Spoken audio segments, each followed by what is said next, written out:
काफी समय पहले की बात है। प्रतापगढ़ नाम का एक राज्य था। वहाँ का राजा बहुत अच्छा था, मगर राजा को एक सुख नहीं था। वह यह कि उसके कोई संतान नहीं थी और वह चाहता था कि अब वह राज्य के अंदर किसी योग्य बच्चे को गोद ले, ताकि वह उसका उत्तराधिकारी बन सके और आगे की बागडोर को सुचारू रूप से चला सके।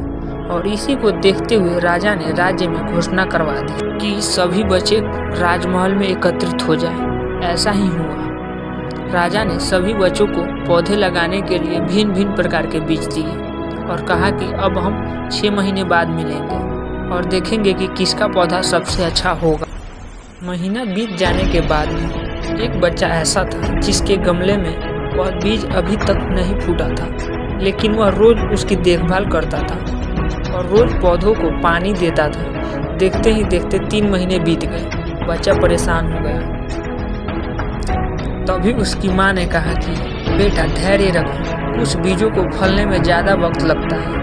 और वह पौधों को सींचता रहा। 6 महीने हो गए। राजा के पास जाने का समय आ चुका था, लेकिन वह डरा हुआ था कि सभी बच्चों के गमलों में तो पौधे होंगे और उसका गमला खाली होगा। लेकिन वह बच्चा ईमानदार था और सारे बच्चे राजमहल में आ चुके थे। कुछ बच्चे जोश से भरे हुए थे क्योंकि उनके अंदर राज्य का उत्तराधिकारी बनने की प्रबल लालसा थी। अब राजा ने आदेश दिया, सभी बच्चे अपने अपने गमले दिखाने लगे, मगर एक बच्चा सहमा हुआ था क्योंकि उसका गमला खाली था।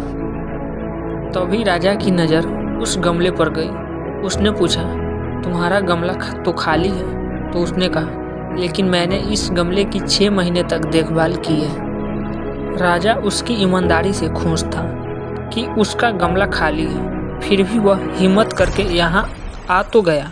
सभी बच्चों के गमले देखने के बाद राजा ने उस बच्चे को सभी के सामने बुलाया। बच्चा सहम गया और राजा ने वह गमला सभी को दिखाया। सभी बच्चे जोर से हंसने लगे। राजा ने कहा, शांत हो जाइए, इतने खुश मत होइए। आप सभी के पास जो पौधे हैं वो सब बंजर हैं। आप चाहें कितनी भी मेहनत कर लें, उनसे कुछ नहीं निकलेगा। लेकिन असली बीज यही था। राजा उसकी ईमानदारी से बेहद खुश हुआ और उस बच्चे को राज्य का उत्तराधिकारी बना दिया।